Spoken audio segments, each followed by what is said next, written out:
It's been a while. I know it's been a bit since I've uploaded a video. I've had a crazy few months. My full-time job has had a shake-up and stuff, so life has been so crazy, and one of the only things that's gotten me through have been video games. I've been playing old video games, new video games, and you know what? I thought maybe I would share some of my thoughts with you guys. Welcome back to my channel where we talk about and play video games, and today I'm going to be giving you guys a lightning round review of some of the new games I've played over the last few months. Let's get into it.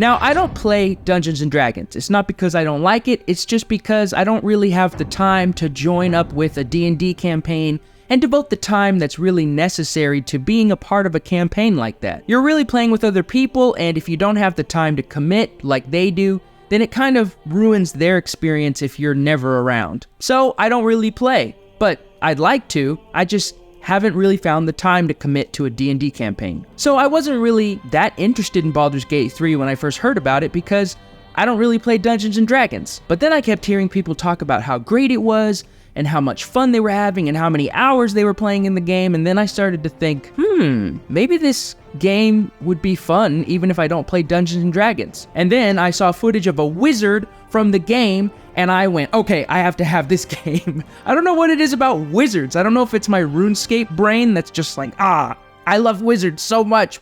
I just want you to know, baby, you're the most beautiful wizard I've ever seen.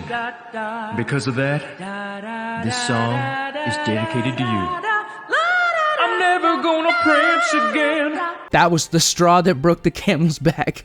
And I got Baldur's Gate 3. The very first thing that caught my eye about this game were the visuals. The visuals are breathtaking. You're breathtaking! Hey, do you mind? Now, my computer has a 2070 Super NVIDIA graphics card, which is nothing to sneeze at, but it's definitely not top of the line. However, this game is so well optimized that I never felt like I was getting a subpar graphical experience. At first, I was disappointed with the turn-based combat because I'm generally not really a fan of turn-based combat. I prefer real-time combat, but the combat is so well designed that I quickly fell in love with it. It's a great combat system. You really need to strategize in most scenarios, and you really can't just run in. You really have to analyze the situation, the terrain, what kind of abilities they have, think through your abilities, how you want to approach the situation before you can actually begin the fight. So many fights I just ran in without thinking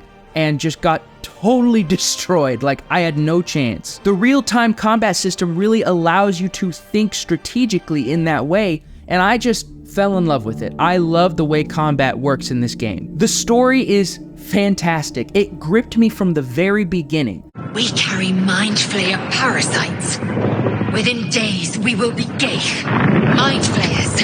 Oh my god. I currently have 36.9 hours in Baldur's Gate 3, which I know is nothing compared to other people. There are plenty of people who have like 200 hours in the game, which is crazy, but I cannot wait to see how this story ends. I'm hooked. I'm so excited. The characters are also incredible. Every single one of them has great voice acting, great design, great backstory. Every single character I've met that has joined my party especially, I want them all to be my friends. Like, I want them all to like me. Thinking about doing an evil playthrough. Me not being able to make an NPC sad. But they did a great job with every single character, even the ones that aren't in your party.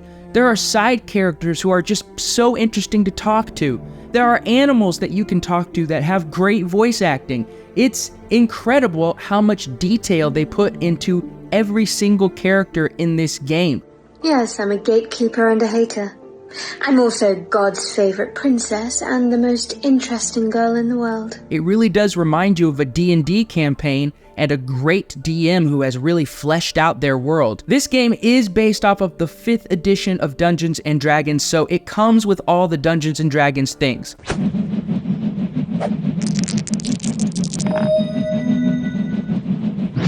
So if you love those elements of Dungeons & Dragons, you'll probably love them in Baldur's Gate 3 as well. I don't even really play Dungeons & Dragons, but I really like the D&D feel and the D&D aspects that are in the game. It really does make me feel like I'm playing a D&D campaign, which is nice because I don't have enough time to play with actual people. So I just play Baldur's Gate 3 by myself and I have a D&D campaign. That's so sad. Another great aspect of this game is the freedom. You have so much freedom to do almost anything you want. This freedom means you can go into any area you want, even if you're not strong enough. Make sure to tie up any loose ends before advancing. That sign can't stop me because I can't read. You can also kill any character you want, even if they're important for certain stories. I've run into those situations where I killed a character early on, and then later they were like, oh yeah, if you really want to get to this next area, you can go find this lady and she'll help you. And I'm like, oh, I definitely killed her. She is definitely dead. But they let you do that because it's got this freedom of this role-playing where you can do whatever you want, and then you might have to face some consequences. But you can still do those things. You also have so much freedom in combat. The fact that you can just push enemies into a chasm is awesome. That freedom really made me feel like other role-playing games should look at this game as a template moving forward as far as that freedom and that ability to make the choices that you want to make regardless of the consequences. There's also really out-of-the-box ways that you can attack or fight or defeat enemies. Like you can stack crates really high in the air and have an owlbear go to the very top and then just leap onto the enemy and basically one-shot them. Oh, no, not from up there. Oh, man, deep trouble. No! Slam for the top rope. You gotta be... That's insane. I have no idea if the developers thought that anyone would do that, but it's crazy that you can just have that kind of freedom to just do crazy stuff like that. I also have to pile on more praise for Larian. Everybody's been praising them for this, but they really do deserve it. They didn't put any microtransactions. They didn't put any season passes, they didn't put any battle passes into the game. They just made a good game filled with incredible content, and they just were like, you know what? Money will come in if we make a good game. And it seems like they were right. My one complaint about the game, which is really a me thing and not an everybody thing, but my one complaint is that the learning curve is kind of steep because there's so many creatures, there's so many spells, there's so many skills, there's so much you need to know, and you really have to take a lot of time in character creation, which some people love. They love spending hours in character creation. I don't. I'd rather just get into the game. But some people really, really love spending hours in character creation, so you might love that. But if you're not really familiar with D&D, if you don't know how those things work, the learning curve will be kind of steep. At least it was for me. But once you start wrapping your head around these things, then like me, you'll probably just fall in love with it and love the way the game works. But that is the one thing that I would complain about. And it's a nitpick. It's a really small nitpick. It's not a big deal at all. But that's the only thing I might complain about, is just the learning curve is a bit steep. I highly recommend this game. Larian deserves all the praise and all the money for making an incredible game with an incredible story and just a world full of awesome stuff to do and really fun content. So please buy it at full price. If you can somehow give them more money, please do it because they deserve it. They've made a great game with really ethical business practices, which I feel like is kind of rare these days. Unfortunately, man, the world kind of sucks. Hey, if you like this video, please leave it a like. Thanks. Bye-bye. That was dumb. Why'd I do that? Please leave a like. I don't know what I'm doing.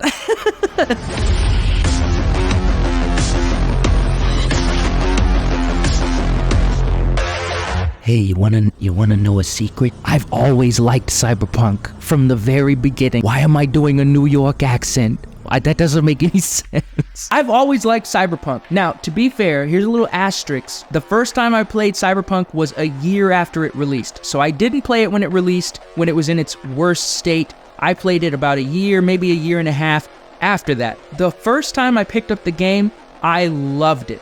I love the story. I love the side stories. I love the characters.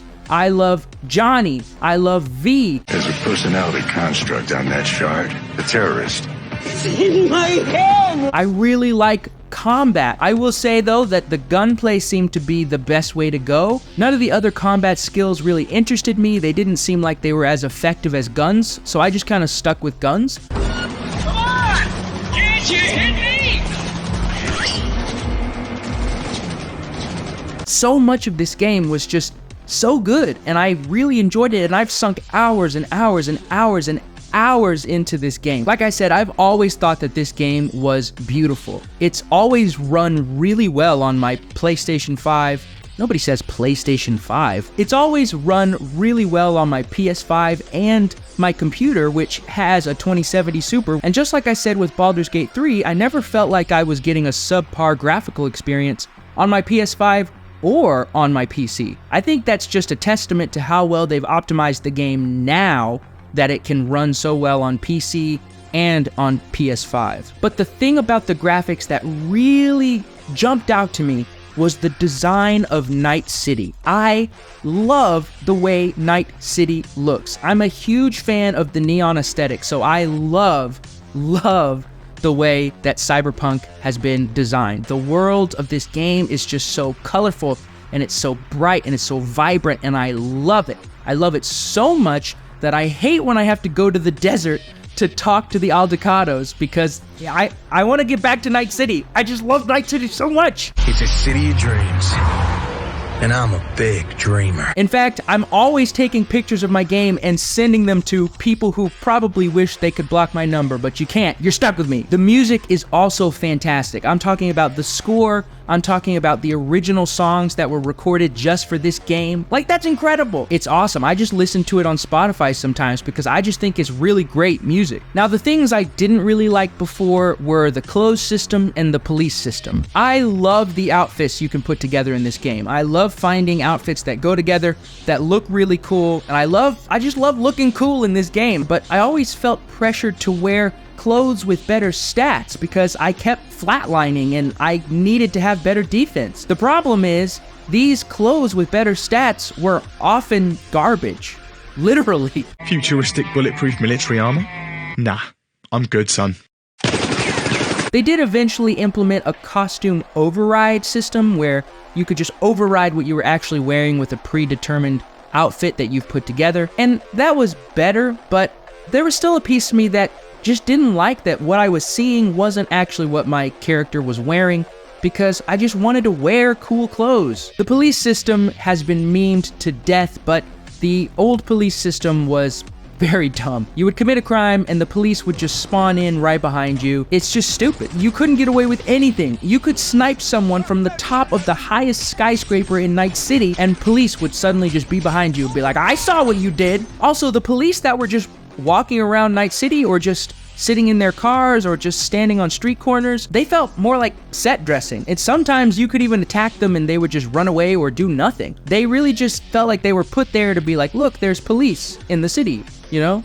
Here they are. Version 2.0 that just released a few weeks ago fixes all of that and more. First, the police system is now more like GTA, which, you know, if it ain't broke, put it in your game. And also, there are just some police officers walking around. And if you commit a crime in eyesight of one of these police officers, they'll start attacking you. And now the outfit system has been fixed as well, because the defensive stats don't come from your clothes anymore. They come from your cyberware, which I think is a much better system. And now I can wear whatever I want and look cool, and it doesn't matter because they don't have stats. I can just look cool and put in all this cyberware that gives me better defensive stats. So there you go, problem solved. I do kind of wish you could see the cyberware you were installing, but to me that's not a huge deal. That's just a nitpick. I also wish that V could go cyber psycho, like if you put in too much stuff.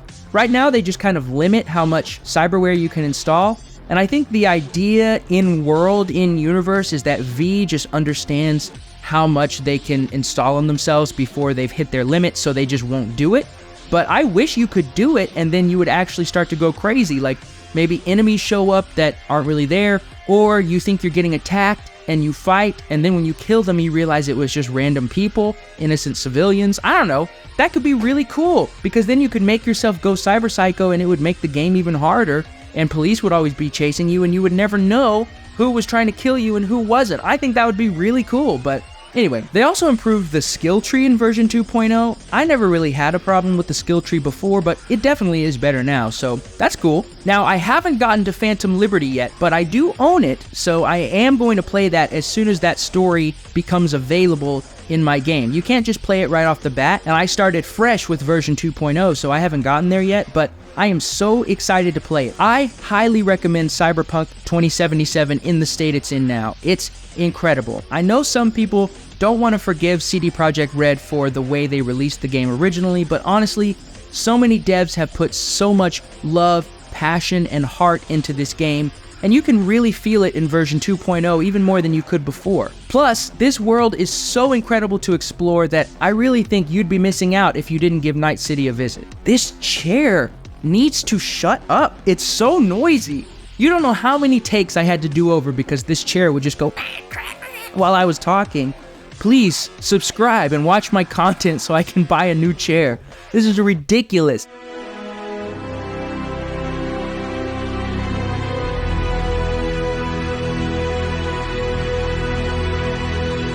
Oh boy.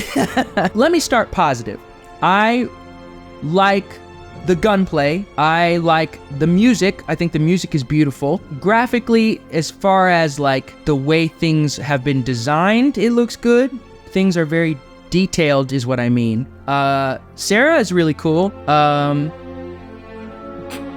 can't think of anything else. I don't think there's anything else I really like. The biggest sin of this game is it's just kind of boring most of the time. I do sometimes run into very interesting side quests, like the UC Vanguard quest line is so good that I forgot it wasn't the main quest. Like literally, I was playing that quest line with the Terramorphs and stuff, and I forgot that it wasn't the main story. When it ended, I was like, this game's kind of got a short story. And then I was like, oh wait, that was just a side quest. It wasn't even the main story. But the main story itself is, The dodgy astronaut is like, wow, that was impressive. Here, have my spaceship and robot.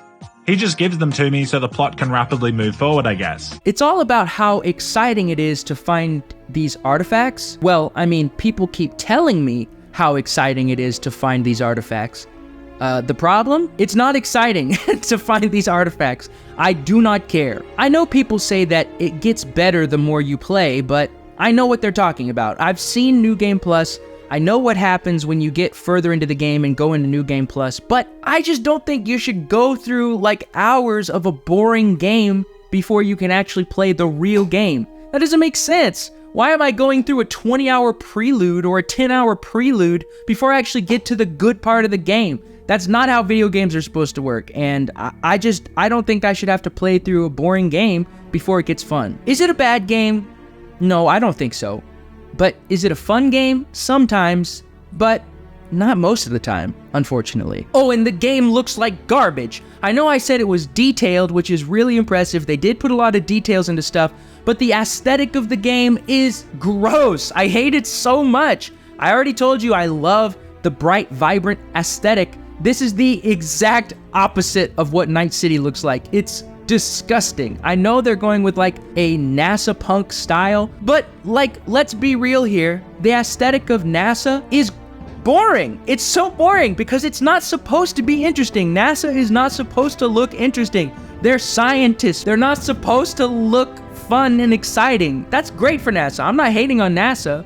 But this game is so boring to look at. Oh my gosh, I hate it so much. Even their neon district looks gross. Look at this. That's disgusting. They were trying to go for what Cyberpunk did, but it looks gross. I hate it. Why did you do this? Overall, it's disappointing that it's not better or worse. If it were better, I'd be having more fun playing the game. And if it were worse, I'd be having more fun memeing on this game. But it's just kind of boring. So I'm not having that much fun playing, and there's not really a lot to meme on. So it is what it is, I guess. Should you buy it? I think that's up to you. I think you need to do research into the game, what it's about, maybe even spoil yourself. Honestly, there's not much to spoil. The story's not that incredible. So just look into what the game has to offer, and if that seems like it's still interesting to you, then I say go for it. But if you research it and you're kind of like, this seems kind of boring or not really my thing, save your money. That's my opinion. Also, I can't record game footage for this game because every time I try, the frame rate crashes. This only happens with Bethesda games, and it drives me crazy. All right, everybody, that's gonna be it. Please let me know if you want me to do a more in-depth review or in-depth like study of any of these games that I've talked about today because I would love to make like in-depth videos about any of these games. So if you'd like to see that, please let me know. YouTube is gonna recommend a video right here that they think that you'd like to watch from my channel. If you wanna see more content from me, please like and subscribe and watch my other videos. I really appreciate it. I really need a new chair, as you can hear. So please watch my content so I can buy a new chair. That's all I need is a new office chair. And then everything will be better. Check out this video if you want to see more of my stuff. Until next time, I'll see you guys later. I'm gonna go play Cyberpunk.